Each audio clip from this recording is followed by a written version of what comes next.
Selamat malam teman-teman, kenalin sebelumnya aku Dion Dwi Toto Kusuma, boleh dipanggil Dion dari Teknik Sipil Angkatan 2020. Nah, kali ini aku ditemani sama Arifah Nikma Nafisah dari Teknik Sipil Angkatan 2020 juga, selaku host di podcast malam hari ini. Nah, bener banget. Kenalin, nama aku Arifah. Boleh dipanggil Iva, yang juga seangkatan sama Mas Dion ini. Kita berdua ditemenin sama teman-teman dari kelompok 12 Teknik Sipil, Universitas Diponegoro, Insinyur Djokorda Rangka Sukawati. Nah, kali ini kita kedatangan seseorang yang successfully wealthy in both education or organization. Beliau ini memiliki banyak pengalaman. Apa aja sih, Mas Dion? Nah, diantaranya adalah juara 2 Timber Engineering Competition Unpar 2019, finalis dan second best proposal International Roof Truss Design Competition UGM 2019, delegasi Undip Malam Indonesia Water Challenge 2020 Port Academy by the Water Agency Holland Based Company, dan peserta terbaik Future Leader Educator oleh BEM FT Undip 2019. Oke, beliau ini siapa sih? Pada penasaran kan? Siapa lagi kalau bukan Mas Fernaldi Gradianto, selaku Wakil Ketua BEM Fakultas Teknik Universitas Diponegoro. Selamat malam, Mas Fernaldi. Ya, malam-malam. Oke, bagaimana kabarnya, Mas? Cukup baik? Baik. Oke. Nah, kemarin ini Mas Fernaldi udah hadir selaku narasumber di kegiatan LKM MPT Teknik Sipil pada hari Sabtu 24 Oktober 2020 juga. Materi yang dibahas adalah mengenai manajemen waktu atau time management. Nah, saya cukup penasaran nih Mas. Bagaimana sih Mas Fernaldi dalam manajemen waktu? Apakah Mas Fernaldi sudah menerapkannya sejak masa SMA? Oke. Mungkin langsung jawab ya? Iya Mas, monggo silahkan. Oke. Dari SMA tuh belum ya. SMA juga nggak sesibuk sekarang gitu. SMA ya kayak biasa anak-anak SMA pada umumnya banyak mainnya ya. Dulu waktu SMA kok aktifnya lumayan aktif sih, bisa dibilang. Aku ketua pecinta alam dulu. Makanya suka banget jalan-jalan, naik gunung, olahraga dan lain sebagainya gitu. Sama paskibra juga. Sisanya ya main-main biasa gitu. Manajemen waktunya apakah baik? Enggak gitu. Seringkali sampai jam 1 pagi masih ngerjain tugas dan lain sebagainya itu. Itu sebenarnya bukan karena emang tugasnya banyak, tapi memang karena manajemen waktunya yang kurang baik aja gitu. Jadi setelah selesai pulang sekolah jam 1-an gitu, baru jam 5-an, jam 6-an baru balik dari sekolah gitu. Saking senengnya main. Baru di rumah baru ngerjain tugas dan lain sebagainya. Jadi manajemen waktunya memang masih jelek ya. Cuma begitu masuk SMA, begitu lolos SBMPTN ya, karena awalnya kan aku pengen di ITB gitu. Cuma nggak tahu jalan Tuhan gitu lolosnya di sini, dan akhirnya dalam tanda kutip aku cukup kecewa gitu. Karena masuknya Undip, meskipun itu yang keinginan orang tua aku gitu. Dan ada satu mimpi yang aku bangun waktu itu, dalam tanda kutip ada dendam tersendiri lah, bahwa aku pengen suatu saat walaupun aku di Undip, skillku nggak kalah sama anak-anak ITB gitu, baik dari segi soft skill maupun hard skill ya. Dan makanya dari aku juga ikut lomba-lomba dan juga organisasi dan lain sebagainya, selain untuk mengembangkan diriku juga untuk membuktikan bahwa ya memang anak Undip harusnya bisa gitu. Meskipun kalau teman-teman tahu gitu, kalau di iklim perlombaan ya, barusan aku juga ikut conference di ITS, puji Tuhan jadi tim terbaik ya, ngalahin ITB, untuk pertama kalinya aku ngalahin ITB, jadi tim terbaik. Nah di situ teman-teman bakal tahu bahwa orang ITB itu yang pertama kali kalian bakal lihat tuh percaya dirinya. Wah, itu luar biasa. Jadi walaupun dia entah dia jago atau nggak jago, percaya dirinya udah nomor 1, karena emang jelas mereka secara prat membanggakan gitu. Nah itulah yang membuat semakin lama semakin terpacu aku untuk mengembangkan diri. Dan kalau teman-teman punya LinkedIn, teman-teman tahu LinkedIn nggak? LinkedIn tulisannya. Mas belum tahu kalau saya. Tahu nggak? Belum tahu. Oke, coba dicari ya, LINKED spasi IN. Sambil di googling nggak apa. Itu semacam sosial media kayak Instagram tapi buat profesional gitu. Jadi kayak CV berjalan kalian lah, CV online kalian lah. Itu kalian bisa lihat ntar track record orang-orang di luar sana gitu. Jadi misal kita lihat teman-teman kita track recordnya gitu-gitu doang gitu. Organisasinya ya itu gitu sampai staff, achievement-nya itu dan lain sebagainya. Tapi di kampus-kampus luar, wah itu luar biasa itu. Orang-orang UGM, orang-orang ITS, orang-orang ITB. Mereka nggak cuma ngejar satu kesibukan doang, nggak cuma organisasi aja enggak gitu.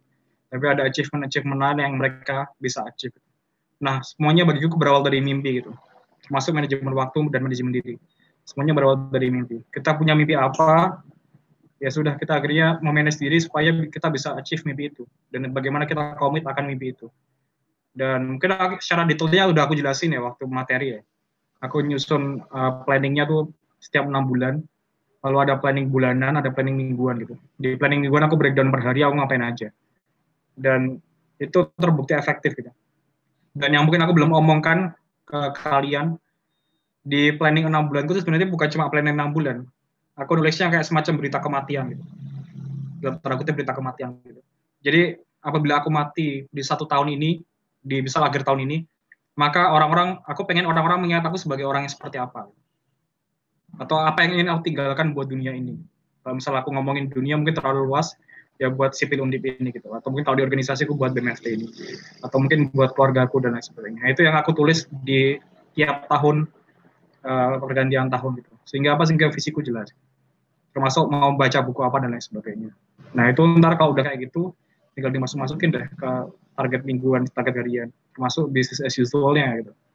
Soal ada tugas manajemen konstruksi, ya udah masukin dan lain sebagainya. Jadi simpel aja ya, Andre. Itu sih. Detailnya sama kayak yang di materi ya. Aku nggak perlu jelasin lebih banyak lagi. Oke. Gimana? Udah cukup jelas? Ya, sangat cukup jelas. Terima kasih untuk jawabannya, Mas ya. Oke. Baik. Wah, menarik ya teman-teman sekalian. Jadi kuncinya adalah kita itu harus percaya diri dan bersyukur dengan jalan yang diberikan Tuhan, dan tidak lupa untuk memperbanyak pengalaman. Tetapi nih ada yang saya ingin tanyakan Mas Fernaldi mengenai skala prioritas. Apa sih yang dijadiin pertimbangan bagi Mas Fernaldi dalam menentukan skala prioritas? Terima kasih.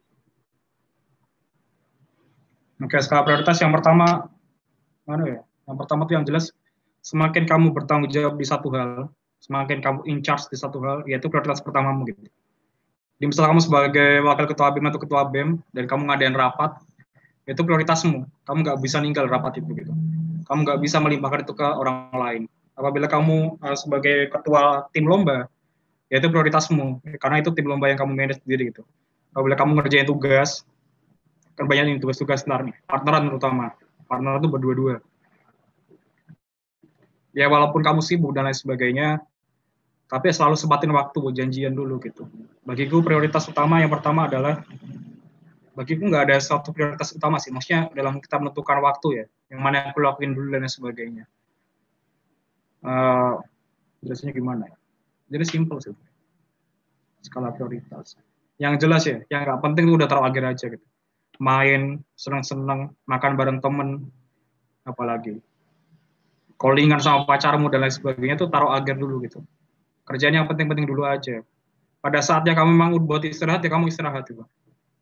Kalau aku Senin sampai Jumat ya benar-benar full gitu, full buat kerja gitu.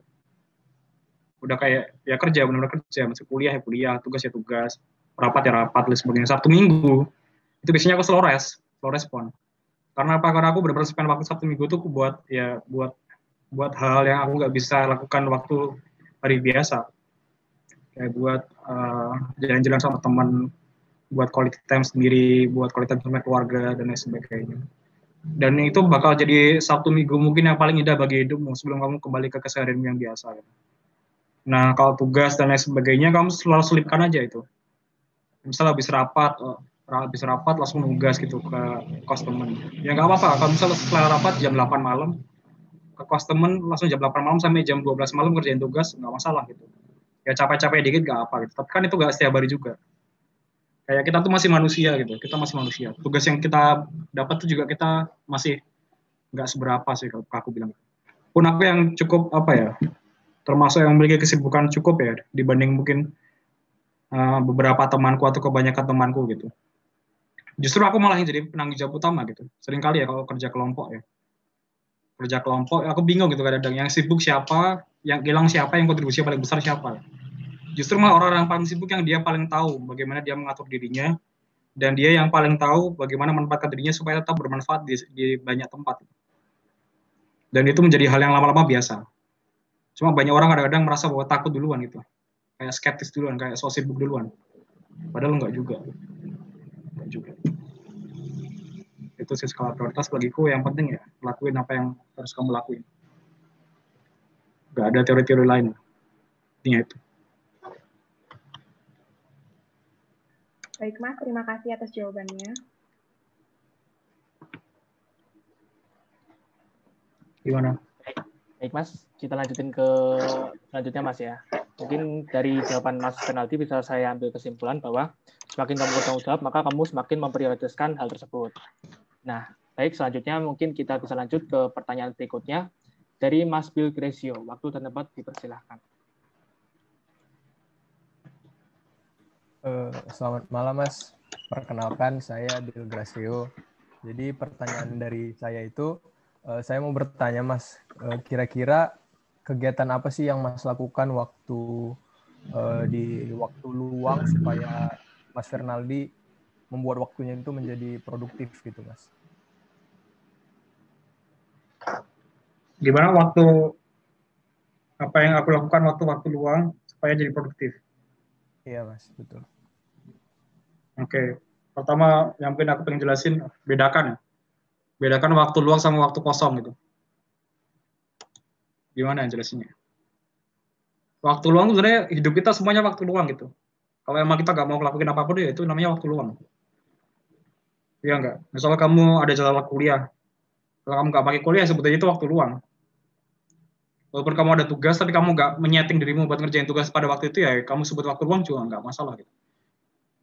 Jadi supaya bisa produktif ya, kamu sadar bahwa waktu itu terbatas. Waktu terbatas cuma 24 jam. Aku termasuk orang yang tidurnya tuh 8 jam. Maksudnya kadang ada orang yang tidurnya tuh 5 jam. 4 jam itu bisa gitu. Aku nggak bisa gitu. Aku 8 jam. 8 jam, 7 jam lah. Ya kalau misalnya lagi sibuk dikit 6 jam. Nah, dengan aku tahu aku tidurnya 8 jam, ya aku nyeting supaya hari ini aku paling nggak achieve berapa hal gitu. Kalau aku setting ya diriku ya, aku tuh satu hari paling nggak achieve 2 hal. Di luar kuliah, di luar rapat. Gitu ya, achieve 2 hal di luar kuliah, di luar rapat. Kalau rapatnya berat, rapatnya aku anggap achievement gitu. Kalau aku presentasi di rapat itu, aku anggap itu sebagai satu kesibukan. Gitu. Jadi di luar kuliah, pastikan kalian ngerjain 2 hal. Kalau aku itu aja sih simpelnya. Jadi misal hari ini kuliah gitu sampai sore dan sebagainya. Nah malamnya paling kamu ngerjain 2 hal. Oh tugas ini nih, tugas buat 2 minggu lagi, aku kerjain sekarang. Oh ini ada jatah buat presentasi nih, aku kerjain sekarang. Oh minggu depan ngisi di sini nih, ngisi di AKMPD di FPP misalnya. Oh ya udah aku kerjain sekarang. Gitu. Jadi kayak gitu aja gitu. Jadi supaya waktunya nggak luang ya, kamu tahu kamu harus kerjain apa aja. Atau kamu mau achieve apa aja. Oh bulan depan ada lomba ini nih. Wah aku baca-baca dulu lah gitu. Siapa tahu aku ntar tertarik dan sebagainya aku ikut lomba. Oh ya udah gitu. Oh ada kesempatan ini nih, ada kesempatan lomba di sana gitu. Oh ada kesempatan conference, ada kesempatan apa. Ambil aja gitu. Ambil aja nggak masalah. Jadi biar waktunya tuh ini kesempatan kita buat membantu itu banyak gitu. Wadah-wadahnya banyak banget. Nah, kita beruntung kita di sipil. Sipil tuh kelebihannya kompetisinya banyak. Jadi kompetisi kampus-kampusnya tuh banyak. Jadi misalnya jurusan geologi tuh kompetisinya dikit kompetisinya. Kayak lomba kebumian tuh dikit. Tapi lomba teknik sipil tuh banyak banget gitu. Sipil aja ada 5 bidang kan. Transportasi, air, struktur, geoteknik, makon. Semuanya ada lomba-lombanya. Ada yang ngadain kampus ini lah, banyak banget lah. Setahun tuh mungkin bisa 20-an lomba tuh yang diadain, yang temanya teknik sipil. Dengan banyaknya kesempatan, dan adanya tugas dan lain sebagainya, dan waktumu yang 24 jam sehari kurangi waktu tidurmu berarti 16 jam, bisa harusnya. Ya tinggal kita manfaatin waktu aja. Dan selalu persiapkan diri untuk hal yang lebih ya. Karena misal kamu suatu saat ikut lomba tapi kamu udah belum tahu informasinya apa aja, itu bakal apa ya? Waktumu bakal sia-sia gitu. Kayak misal kemarin aku conference, itu aku bersyukur gitu karena di waktu selaku kadang-kadang aku sok-sok cari-cari jurnal aja. Baca-baca mengenai keairan, baca-baca mengenai tata ruang dan lain sebagainya. Ternyata kepake waktu kemarin conference. Kepake, menang debat sana sini dan lain sebagainya, menang jadi tim terbaik. Itu sesuatu yang nggak aku sangka bakal kepake di suatu hari. Yang aku baca mengenai tata ruang, PWK banget tuh padahal, bukan sipil. Tapi ternyata bisa jadi argumen yang bagus waktu di conference. Ya karena kebetulan aja gitu. Atau mungkin kamu spend waktumu buat merencanakan dirimu. Nah itu juga jadi waktu yang produktif juga tuh. Aku merencanakan diri tuh bisa makan waktu cukup lama. Misal aku besok mau S2 di mana gitu, di luar negeri. Aku cari nih, misal aku pengen ngambil topik air itu, bangunan sipil, bangunan air gitu. Ya aku cari, kampus di luar negeri di Amerika yang bagus mengenai air apa aja. Gitu. Kalau di Australia apa ya? Ini kelebihan kampus ini apa ya? Kalau mau ke kampus itu apa ya? Jadi waktu produktif itu bukan cuma waktu yang sifatnya kamu kerjain sesuatu, tapi juga waktu kamu searching hal yang penting juga termasuk produktif itu. Jadi banyak opsi kegiatan yang bisa kamu lakukan. Itu sih. Apakah cukup menjawab?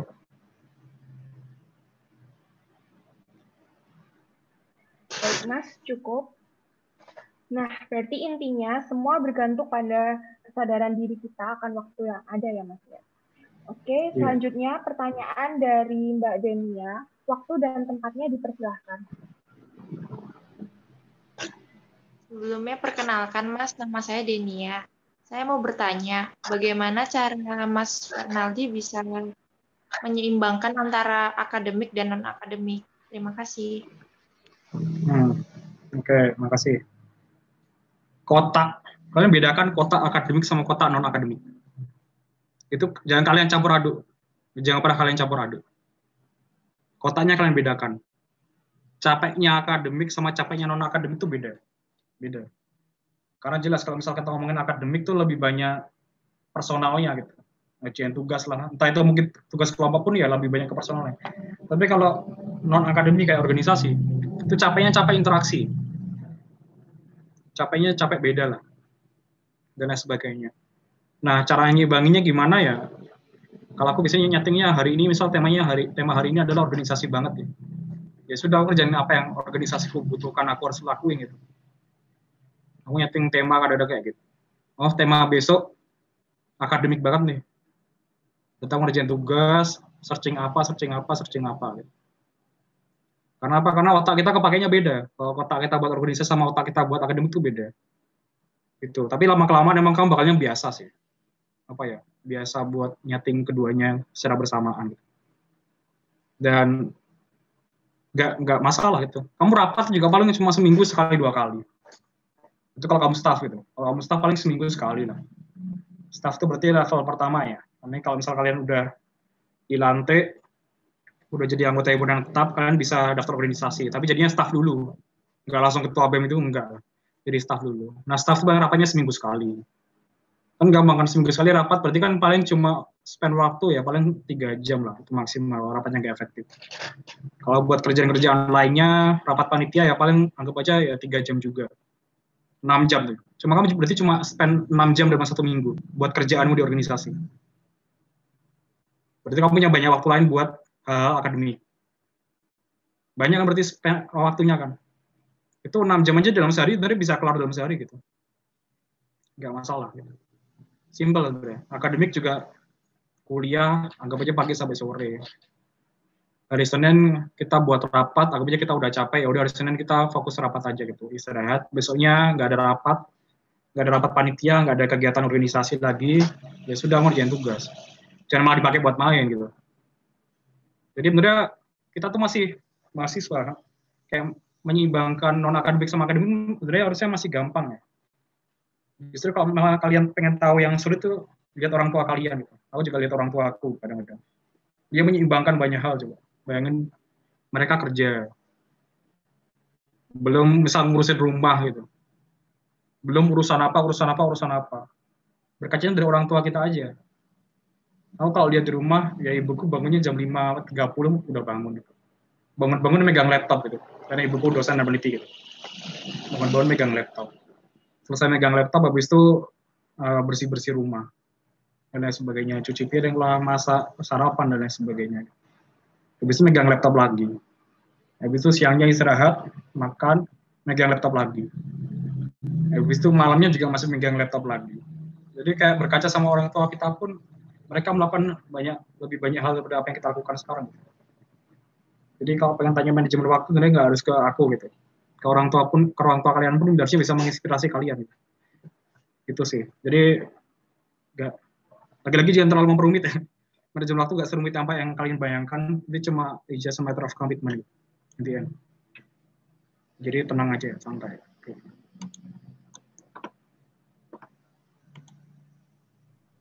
Terima kasih banyak, Mas. Oke, makasih. Baik, jika disimpulkan dari jawaban Mas Fernando tadi, intinya dari pertanyaan tersebut adalah kita harus pintar-pintar atau pandai-pandai dalam mengatur waktu. Baik, selanjutnya pertanyaan dari Mas Fawas Iqbal, waktu dan tempat dipersilahkan.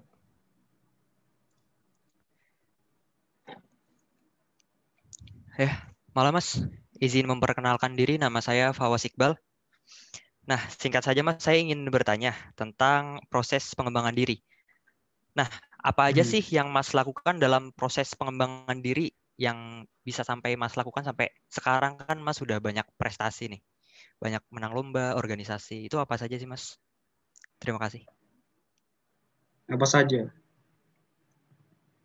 Prosesnya gimana? Oke. Pertama ya, ini aku sering ketemui kesalahan-kesalahan kita ketika kita lulus SMA. Ada kita masih ke bawah nih, apa mental-mental di SMA kita. Yang bagiku mental di sini bukan berarti mental yang gimana-gimana ya, tapi mentalnya lebih ke arah, dulu aku di SMA sukses gitu. Jadi ketua OSIS dan lain sebagainya gitu. Tapi begitu sampai kuliah tuh kayak sekarang kan dibawa-bawa terus cerita-cerita itu. Bahwa aku hebat, aku ketua OSIS dan lain sebagainya. Padahal udah beda dunianya. Nah, yang pertama kali lakukan adalah kalian mulai dari nol. Mulai dari nol, benar-benar nol gitu. Serius benar-benar nol gitu. Karena apa? Karena kerendahan hati itu merupakan sebuah pintu pertama kesuksesan aku rasa. Ketika kita udah rendah hati dulu, kita berarti membuka ruang akan pengembangan diri. Kita membuka ruang akan inspirasi-inspirasi baru. Kita membuka ruang akan banyak hal yang bisa kita pelajari gitu. Ketika aku sudah merasa, walaupun aku mungkin di sekolah SMA juga dalam tanda kutip sukses gitu ya. Tapi ketika aku misalnya kesombongan itu bawa sampai kuliah, gak bakal aku berkembang lagi. Selalu mulai dari nol. Jadi panitia lagi kayak biasanya gitu, panitia-panitia yang ngurusin acara dan lain sebagainya, iya itu aku jalan. Tapi aku jalin dengan maksimal. Misal jadi siapa sponsor yang cari kemana-mana, kepanasan dan lain sebagainya, ya itu aku jalani. Dan lain sebagainya. Jadi apa yang mungkin angkat-angkat apa dan lain sebagainya, aku jalani. Meskipun dulu waktu aku jadi ketua OSIS, aku nggak mungkin menjalani kayak gitu, mungkin gitu ya. Tapi aku mulai dari nol. Gitu. Dan termasuk lomba juga, aku di SMA nggak pernah lomba. Sama sekali nggak pernah lomba. Tapi apa? Ini aku mungkin cerita dikit nih. Jadi ada 1-2 orang gitu, sahabatku, Nizam sama Roni. Dialah yang menjerumuskan aku ke dunia lomba. Dan alasannya simple. Jadi aku mulai pertama kali lomba itu di semester 4 awal. Berarti start lomba itu di semester 3 akhir, waktu pergantian semester itu. Roni sama Nizam memang sudah mulai lomba ketika dia sudah semester 2 atau semester 3. Semester 2-3 itu. Dan mereka lagi proses mencari tim yang terbaik gitu. Mereka lagi mencari tim itu yang terbaik. Sebentar, aku ada telepon. Bentar, apa telepon?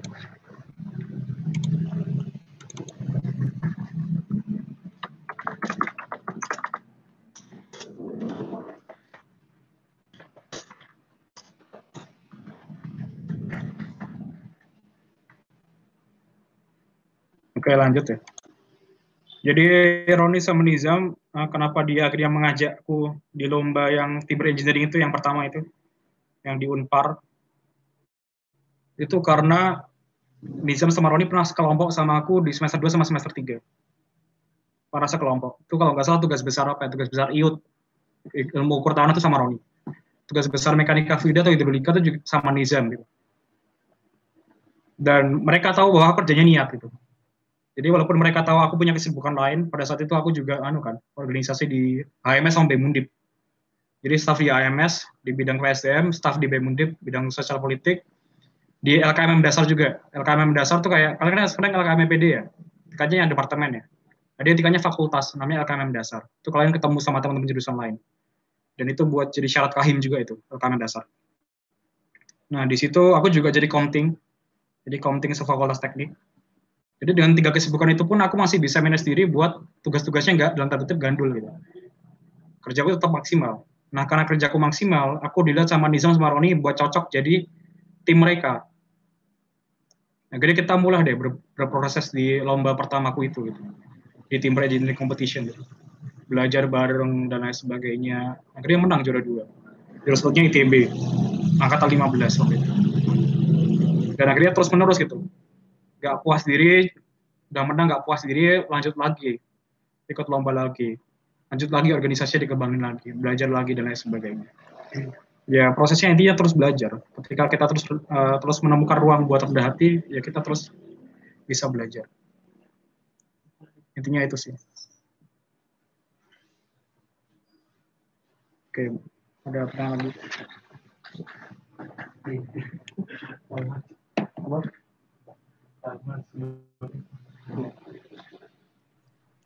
Terima kasih Mas, sudah cukup jelas. Jadi kuncinya adalah kita diharapkan untuk selalu rendah hati dan hindari sifat sombong. Selanjutnya pertanyaan dari Mas Nakli, waktu dan tempatnya dipersilahkan.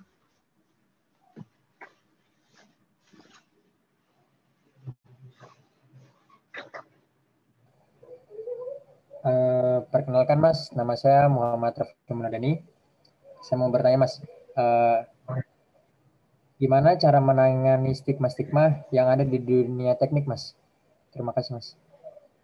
Stigma kayak gimana dulu? Ya, pandangan orang terhadap teknik sipil gitu Mas. Yang kayak gimana? Yang kayak yang negatif dari sisi negatif atau positif gitu. Sebutkan aja apa stigmanya yang spesifik. Yang negatif aja Mas. Apa, Pak? Contohnya apa? Kayak gimana ya? Kayak teknik itu keras, dilatih mental gitu, tugasnya banyak gitu. Oh iya. Bagaimana cara mendakapinya? Ya Mas. Oke, yang pertama ya. Lagi-lagi jangan sombong gitu. Itu cuma stigma masyarakat aja gitu. Kalau kamu lihat di jurusan lain, ke fakultas lain, ya sama-sama sibuk ya sebenarnya. Ada kesibukan-kesibukan juga yang bisa mereka lakukan gitu. Jadi aku melihat temanku di FEP UGM dan lain sebagainya sibuk juga gitu. Ya mungkin emang kesibukannya beda gitu. Tugas kita lebih ke arah angka dan lain sebagainya. Mungkin tugas kita tugas-tugas besar dan lain sebagainya. Tapi bukan berarti itu jadi batasan bahwa oh kita orangnya sibuk dan lain sebagainya. Itu kadang-kadang cuma kita sok-sokan sibuk aja gitu. Kalau kita mau kita sibuk, coba lihat orang-orang di luar sana gitu. Orang-orang yang sudah kuliah di luar negeri, bisa kuliah di NUS gitu. Dia masih magang di mana, dia masih apa, dan lain sebagainya. Kita di sini cuma terjebak sama kesibukan dan gak punya prestasi apa-apa. Malu kita harusnya. Jadi yang sibuk siapa? Yang sibuk mereka-mereka ini yang berprestasi. Kita ini cuma bisa apa? Cuma bisa beralasan. Itu. Jadi kalau misalnya ngomong teknik sibuk, coba ditanya dia. Dia kalau waktu kerja kelompok, dia beneran kerja atau enggak. Oke, kalau beneran kerja, berapa waktu yang dia pakai buat mengerjakan sesuatu itu? Apakah 1 minggu dia full buat mengerjakan tugas? Pasti enggak. Yakin pasti enggak. Apakah ada waktu luang untuk mengerjakan hal lain, misal mengejar prestasi, organisasi, dan lain sebagainya? Pasti ada waktu luang. Pasti ada. Buktinya, ya kalian coba di LinkedIn, coba dicari gitu. Mahasiswa berprestasi ITB, atau mungkin yang di Undip ini deh. Yang di mana mahasiswa berprestasi di Undip, dia juga tingkat nasional, nomor 2 nasional. Coba kalian cari tahu kesibukannya apa. Dia teknik perkapalan ya, sama-sama teknik juga tuh. Dia di teknik perkapalan, tugasnya banyak juga, kaderisasinya berat juga, dan dia memanage satu badan psikologi gitu lah, badan advokasi yang sifatnya online gitu. Plus dia juga jadi pembicara di TEDx Undip, bayangin. Dia juga sebagai penulis udah berprestasi. Dia sebagai apa banyak banget gitu. Dia ikut konferensi, ikut lomba dan lain sebagainya. Kalau kita cuma terjebak sama stigma mahasiswa teknik itu sibuk. Kita cuma jadi mahasiswa biasa. Dan mahasiswa biasa itu banyak. Jadi jangan pernah terjebak sama stigma kayak gitu. Itu cuma stigma yang bisa diungkapkan oleh orang-orang yang dalam tanda kutip mungkin kurang punya visi. Dan juga mungkin yang tidak tahu bahwa waktunya bisa bermakna lebih. Itu sih. Mas. Terima kasih atas jawabannya, Mas. Baik, jadi dapat kita simpulkan bahwa dari jawaban tersebut kita jangan terjebak dari stigma tersebut dan kita harus membuang jauh-jauh stigma tersebut karena hal tersebut dapat menyebabkan kita terjebak di dalam nuansa tersebut. Baik, selanjutnya pertanyaan dari Mbak Nurul, waktu dan tempat dipersilahkan. Ya, selamat malam, Mas. Ya, malam-malam. Ya, saya Nur Jamilatin Nikmah. Gini, Mas Fernaldi ini kan wakil ketua BEM ya. Apa sih yang membuat Mas Fernaldi dulu berminat masuk BEM? Terima kasih. Oke. Kamu juga minat masuk BEM tahun depan? Pengennya, Mas. Pengennya, oke. Yang buat aku berminat masuk BEM ya? Sulit sebenarnya. Jadi aku termasuk orang yang suka trial error ya. Pengen tahu rasanya tuh gimana gitu. Di BEM Undip rasanya gimana, di HMS rasanya gimana, di BEM FT rasanya gimana. Dan kenapa aku di BEM di tahun ketiga aku bukan di himpunan? Ini ceritanya panjang sebenarnya. Cuma yang jelas gimana ceritanya? Ini agak privasi sebenarnya. Bentar, aku kemas dulu.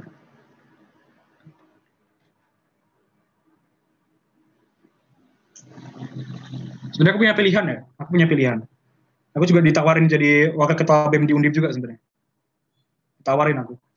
Cuma aku menolak waktu itu. Aku tolak. Dan di himpunan pun sebenarnya aku bisa aja nyalon gitu. Cuma aku juga nggak mau. Dan memang aku udah memvisikan bahwa jaket ketiga aku adalah jaket BEM FT.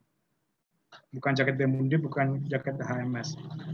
Karena apa? Karena privasi agak sulit kalau dipakai.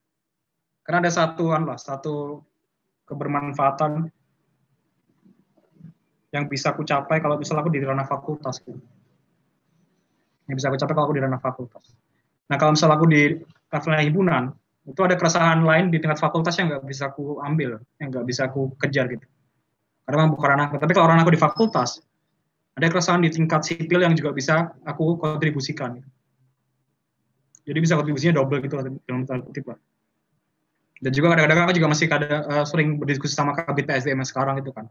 Jadi masih bisa aku atur-atur dikit gitu. Masih bisa aku bukan aku atur sih. Masih bisa berdiskusi buat menyelesaikan masalah yang ada di sipil ini gitu loh.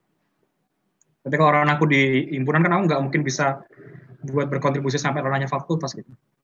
Padahal aku tahu ada fakta di mana ada masalah juga di jurusan-jurusan lainnya. Aku rasa itu sangat sebuah tidak keadilan gitu. Itu sebuah ketidakadilan.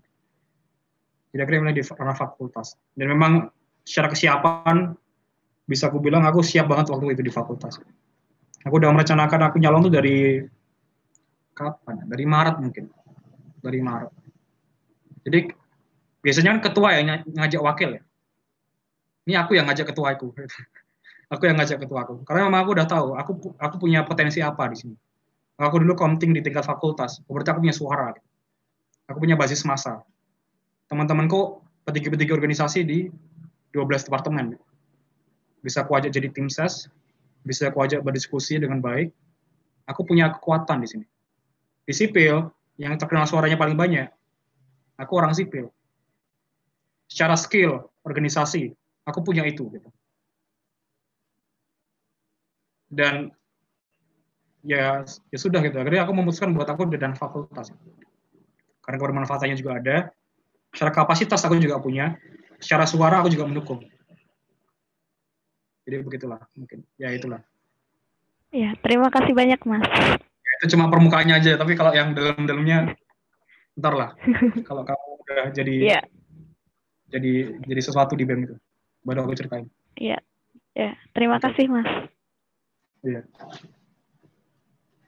Baik, selanjutnya pertanyaan dari Mas Eza, waktu dan tempatnya dipersilahkan.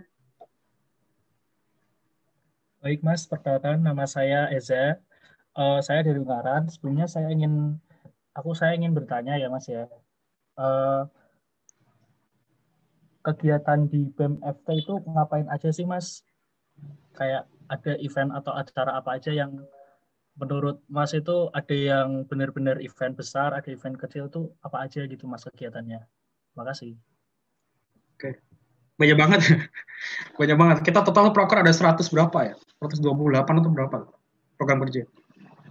100 ya 100 lah kalian. 100 lah, ratusan program kerjanya. Kita bidang ada 9 bidang, unit ada 3. Jadi kalau misalnya ditanya programnya ngapain aja, silakan lihat di OA BMFT ya. Itu udah banyak kegiatan. Kalau sekarang udah mulai dikit ya, karena udah mau lengser ya. Cuma kalau misalnya ditanya eventnya yang buat maba apa aja kan banyak ya. Ada ODMFT, ada Super Squad, ada yang ikut Super Squad di sini. Ada Super Squad. Gak ada ya? Oke, nggak ada. Ada Super Squad kalau buat maba. Ada Gore, ada ikut. Gore udah pada ikut. Gore kapan sih? Gore udah pada ikut belum? Belum, Mas. Belum ya. Oke, ada Ovega, ada yang ikut Ovega.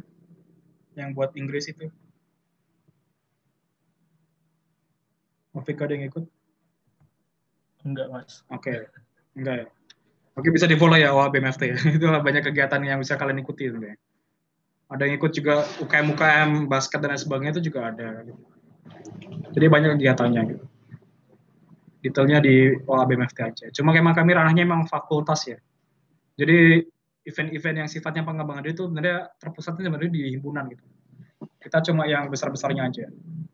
Bentar lagi ada perayaan fakultas namanya Engineering Festival tanggal 27 November. Itu semacam perayaan berakhirnya masa organisasi BMFT dan juga banyak himpunan-himpunan lainnya. Bentar ada awarding himpunan, ada konser-konser mini dan lain sebagainya gitu. Secara online ya. Bisa kalian hadiri supaya bisa lihat nih. Oh, ternyata himpunanku menang juara ini nih. Himpunan dia menang juara ini dan lain sebagainya. Oh, kahimku menang juara ini dan lain sebagainya. Jadi bisa kalian ikuti juga. Itu sih. Baik, Mas. Terima kasih. Oke. Baik, seperti yang kita ketahui, kegiatan di BMFT tentu saja juga banyak sekali, Mas ya. Nah, selanjutnya, pertanyaan selanjutnya akan dilanjutkan atau ditanyakan oleh Mas Fardana. Waktu dan tempat dipersilahkan.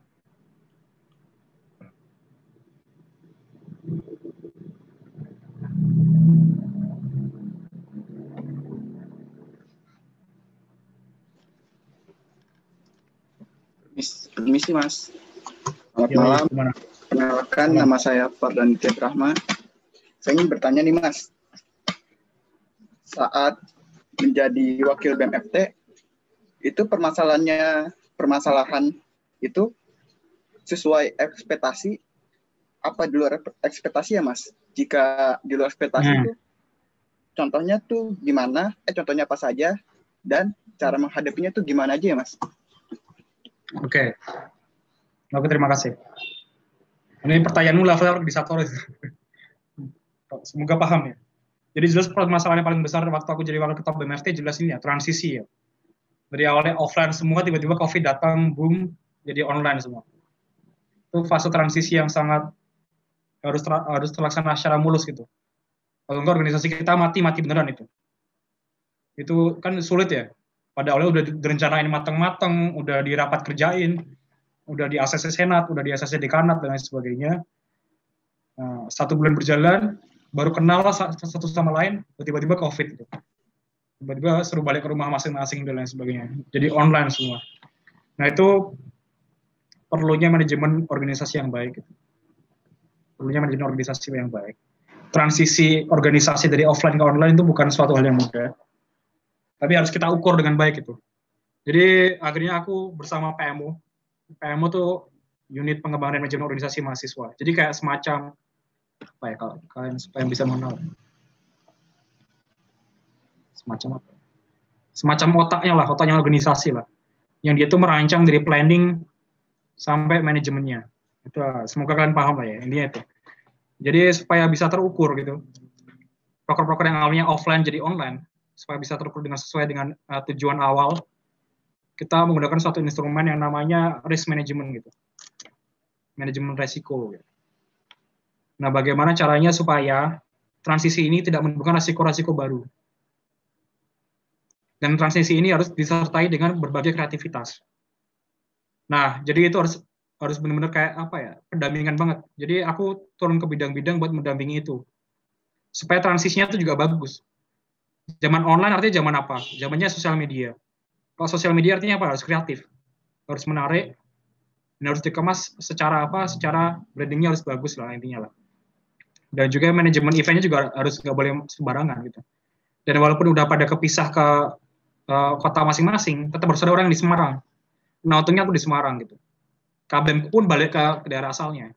Oh, berarti aku di Semarang, berarti aku harus apa? Aku harus lebih banyak ke dekanat gitu, untuk lobby dan lain sebagainya. Nah, ada juga orang yang terjebak di Semarang nih, dengan kondisi pandemi, ekonominya jelas turun. Nah, kita munculkan inovasi baru, gerakan SOTK Teknik Peduli.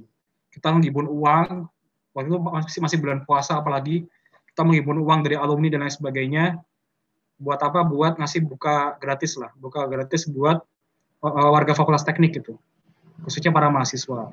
Kita galang tuh dana ke alumni.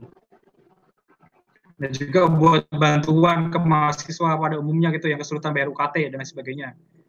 Nah, itu kita cari ke alumni. Nah, ternyata dapat dari Adikarya. Dari Adikarya ngasih 150 juta, cuma-cuma 150 gitu. Kita bagi-bagikan ke mahasiswa yang membutuhkan.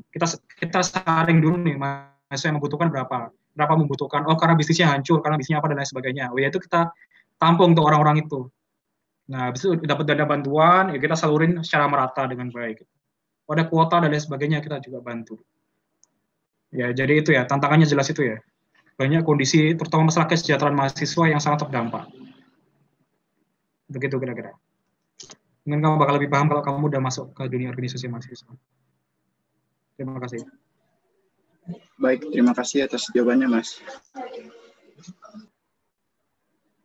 Nah, jadi kalau kita sudah masuk dalam dunia organisasi, kita tuh diharapkan untuk selalu profesional dalam kondisi apapun. Baik, selanjutnya pertanyaan dari Mas Surya, waktu dan tempatnya dipersilahkan. Baik, terima kasih. Perkenalkan, nama saya Surya Abdullah Mukhtar Hasibuan. Saya mau bertanya nih Mas, lagi di masa pandemi seperti ini, apa sih pesan dari Mas Fernaldi untuk teman-teman mahasiswa, terutama mahasiswa baru dalam menjalankan perkuliahan di masa pandemi ini, Mas? Terima kasih. Oke. Pertanyaan bagus ya. Saranku simpel gitu. Karena pandemi, pembelajaran online, jelas yang mungkin kalian bisa serap tuh lebih dikit. Gitu. Itu apa dimungkinkan? Karena apa? Karena ruang kebebasan semakin besar. Kalau online kan, ya kalian pasti off cam ya. Off cam kan kalian bisa ngelakuin apa aja tuh. Bisa kalian sambil makan lah, sambil tidur lah, dan lain sebagainya.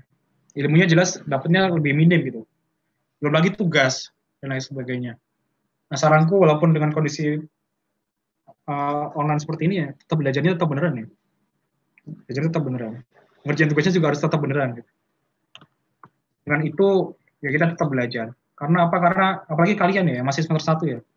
Ada statika, ada TBK tuh modal banget buat semester kedepannya. Kalau di aku nih masih udah gampang lah, udah tinggal perbaikan-perbaikan.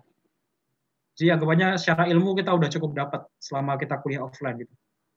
Nah, kalian ini yang masih butuh fondasi-fondasi ilmu-ilmu baru, jalannya dengan niat. Gitu. Jalannya dengan niat. Minimal apa? Ngerjain tugas sendiri. Jangan nyontek. Minimal itu, ngerjain tugas sendiri. Kalau ujian ya belajar sendiri juga. Gitu. Nah, masalah kuliah kalian agak niat dan sebagainya, tapi kalau tugas ngerjain sendiri, itu biasanya ya kita benar-benar belajar pada akhirnya. Itu sih. Mungkin itu simpelnya. Terima kasih. Baik, terima kasih Mas atas jawabannya. Baik, terima kasih atas jawabannya Mas Fernaldi. Jadi intinya dalam menjalani perkuliahan dalam pandemi ini kita harus niat intinya dari segala semuanya. Baik, selanjutnya pertanyaan dari Mas Joseph, waktu dan tempat dipersilahkan. Iya, selamat malam Mas. Perkenalkan, saya Joseph Simatupang. Izin bertanya, apa harapan Mas Fernaldi bagi kami selaku mahasiswa baru dan juga peserta LKMMPD 2020, Mas? Sekian pertanyaan saya, terima kasih. Oke, aku sangat berharap besar ya pada penerus-penerusku gitu. Baik angkatan 18, 19, dan kalian 20 gitu. Aku punya harapan yang sangat besar. Kita sekarang pada masa di mana kita mulai kalah bersaing, aku bisa bilang. Kalah bersaing bagaimana gitu. Aku misal kasih langsung realita. pasar kita, pasar lulusan sipil Undip itu kebanyakan masuknya kemana? Masuknya ke BUMN karya. Kayak Adikarya, PP, Waskita Karya, Wijaya Karya, dan lain sebagainya. Itu pasar kita. Kalau kita ngomongin konsultan, itu kita udah jelas kalah dari ITB. Kita ngomongin PU, kita jelas kalah dari UGM. Konsultan juga kita kalah sama ITS dan sebagainya. Nah, BUMN Karya yang merupakan pasar utama kita, itu pun udah mulai dalam tanda kutip menolak kita. Karena katanya kualitas sipil Undip sekarang menurun. Ini fakta. Nah, makanya kita harus mulai transisi lagi. Bagaimana kita tetap bisa meningkatkan kualitas kita, baik hard skill maupun soft skill.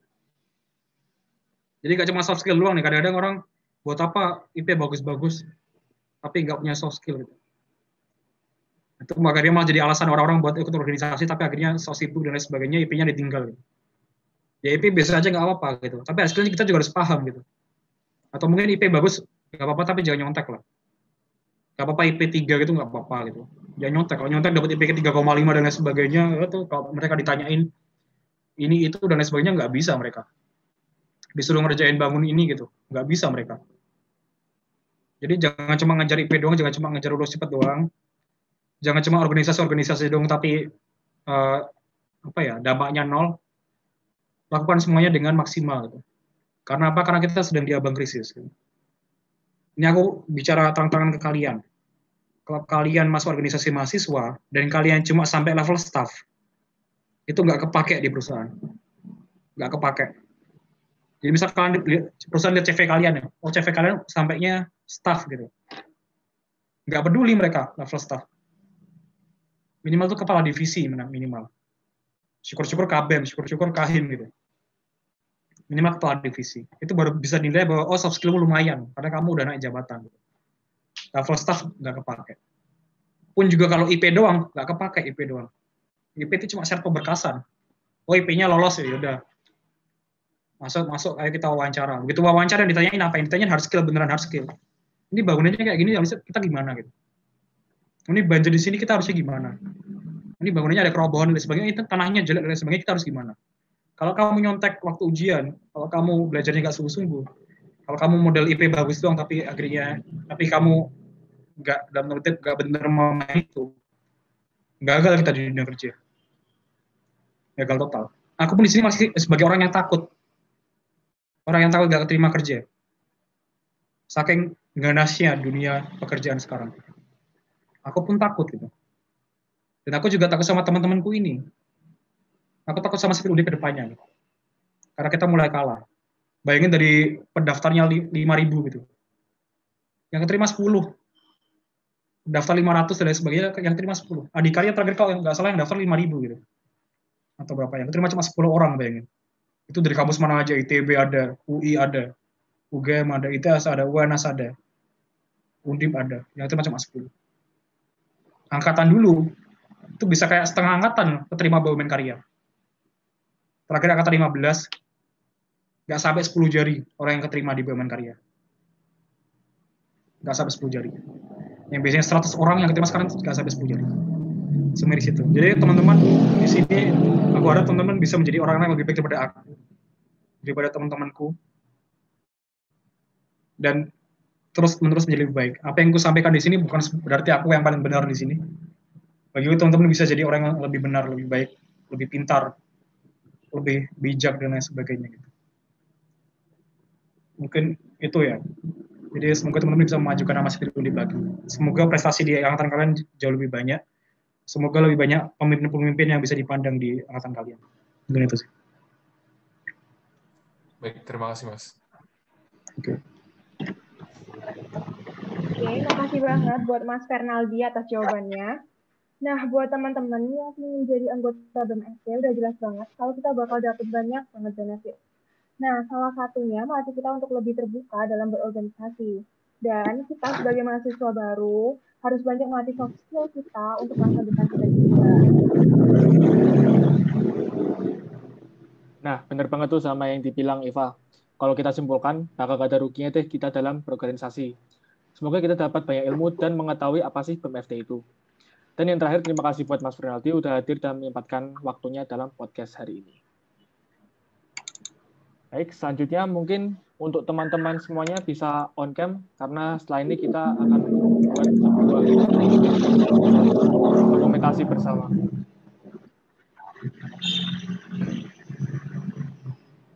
Baik, dimohon on cam semua. Dalam hitungan ketiga akan saya foto ya. 1, 2, 3. Baik, sudah. Terima kasih semuanya.